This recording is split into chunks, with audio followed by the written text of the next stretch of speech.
Hello and welcome to another edition of TVS Correspondent, the show where we'll be uncovering the recent happenings in the United States and around the world. From our studio in Kuching, Sarawak, I'm Douglas Elliott, and together with me is our US correspondent, Alfian Designi, who is now in Washington, D.C. Hello there, Alfian. How's it going? Hello, Douglas. Pleased to Hi, meet how you. are you? Yeah, pleased to I'm meet you good. too. Yeah. Good. So without further ado, Alfian, let's dive right into our agenda today. Sure. Now, Benjamin Netanyahu has lost his 12-year hold on power in Israel after its parliament voted in a new coalition government. Right-wing nationalist Naftali Bennett has been sworn in as prime minister, leading, and I quote, a government of change. He will lead an unprecedented coalition of parties, which was approved with a razor-thin majority of 60-59. Now, Mr. Bennett will be prime minister until September 2023 as part of a power-sharing deal. He will then hand over power to Yair Lapid, leader of the centrist Yesh Atid, for a further 2 years. Mr. Netanyahu, Israel's longest-serving leader who has dominated its political landscape for years, will remain head of the right-wing Likud party and became leader of the opposition. And so, Alfian, I'd like to start off with why has this happened? Right, Douglas. Mr. Netanyahu served 5 terms, first from 1996 to 1999, then continuously from 2009 to 2021. He called an election in April 2019, but failed to win enough support to form a new coalition government. 2 more inconclusive elections followed. After the third, he formed a government of national unity with then opposition leader Benny Gantz. But the deal collapsed and Israel went back to the polls in March. Likud emerged as the largest party, but after Mr. Netanyahu was again unable to form a government, the task passed to Mr. Lapid, whose party came second. Opposition to Mr. Netanyahu staying in power had grown, not just among the left and center, but also among right-wing parties that are ordinarily ideologically aligned to Likud, including Yamina. Although Yamina came joint 5th in the election with only 7 seats, its support was critical. After weeks of negotiations, Mr. Lapid brought Yamina on board as part of a constellation of parties whose only common goal was to remove Mr. Netanyahu from office. The agreement involving 8 factions with the 61 seats required for majority was signed on June 2nd, just half an hour before a deadline was due to expire, effectively sealing Mr. Netanyahu's fate. And so what will the new government be like? So in appearance, Douglas, Mr. Bennett's government will be unlike any which has preceded it in Israel's 73 years of history. The alliance contains parties which have vast ideological differences and perhaps most significantly includes the first independent Arab party to be part of a potential ruling coalition, RAM. It also has a record number of 9 female ministers. The inclusion of RAM and left-wing non-Arab Israeli parties means there could be friction on issues such as Israeli policies towards Palestinians. Yamina and another right-wing party, New Hope, are staunch supporters of a Jewish settlement in the Israeli-occupied West Bank, for instance. In addition, some parties want to relax religious restrictions more extensively than Yamina, a national religious party, will likely allow. Mr. Bennett has indicated that his government would focus on areas where agreement was possible, like economic issues or the coronavirus pandemic, while avoiding more contentious matters. He recently said, quote unquote, nobody will have to give up their ideology, but all will have to postpone the realization of some of their dreams. We'll focus on what can be achieved rather than arguing about what cannot, unquote. Okay, interesting. Now, I'm very curious. So, how will the new government handle the occupation of Palestine and matters surrounding the region as well as its allies? Well, Bennett is a religious ultra-nationalist who supports settlement expansion and is opposed to a Palestinian state.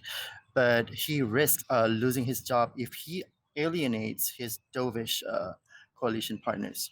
That will likely mean a continuation of Netanyahu's approach of managing the decades-old conflict without trying to end it. annexing the occupied West Bank and invading Gaza are probably off the table, but so are any major concessions to the Palestinians.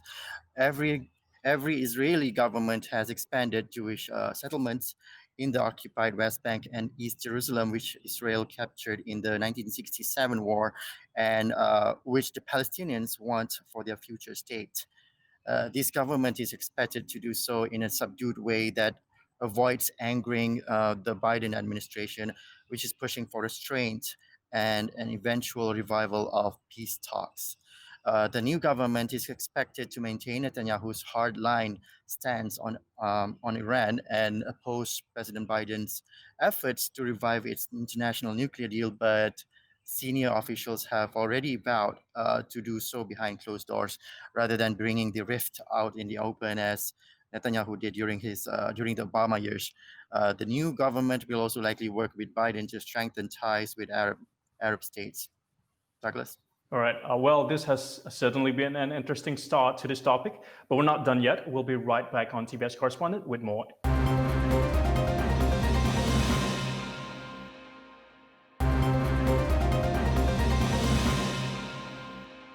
Right, we are back on TVS Correspondent, and thank you for staying with us. Where we left off, we were talking about how the new Israeli government will approach the Palestinian occupation and its relationship with its neighbors and allies. Now let's take a step back and look at the man who once held power in Israel for 12 years. Alfian, what do you think will happen to Benjamin Netanyahu now? Or Douglas, after a quarter century at the highest levels of Israeli politics, no one expects the 71-year-old Netanyahu, dubbed the King of Israel by his supporters, to quietly retire to his private home in the seaside town of Caesarea. As opposition leader and the head of the largest party in parliament, Netanyahu is expected to continue doing everything he's in his power to bring down the government.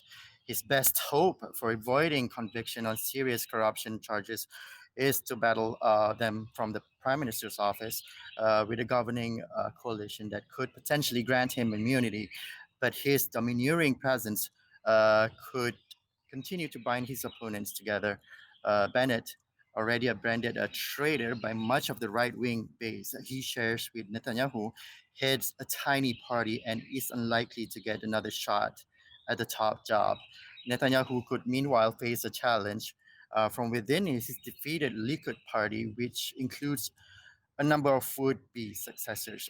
They know that without the polarization around Netanyahu, the Likud would be able to assemble a strong, stable right-wing government. But Netanyahu retains a strong hold on the party's institutions and its base, and senior members are unlikely to challenge him unless his downfall is assured. And so, how has the world reacted to the new government?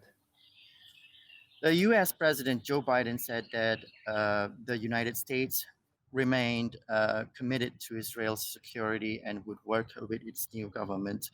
In a statement, the US President welcomed the new government coalition led by nationalist Naftali Bennett and sought to reaffirm US Israel ties. The office of Palestinian President Mahmoud Abbas said that the change in government remains an Israeli matter and that Palestine's demands remain the same. Abbas spokesperson Nabil Abu Danish said in a statement, quote unquote, "This is an internal Israeli affair. Our position has always been clear. What we want is a Palestinian state on the 1967 borders with Jerusalem as its capital," unquote. Hamas spokesperson Fauzi Barhoum insisted that no matter the color of the new administration, Israel remains a colonial entity. Barhoum said, quote unquote, regardless of the shape of the government in Israel, it will not alter the way we look at the Zionist entity. It is an occupation and a colonial entity which we should resist by force to get our rights back, unquote.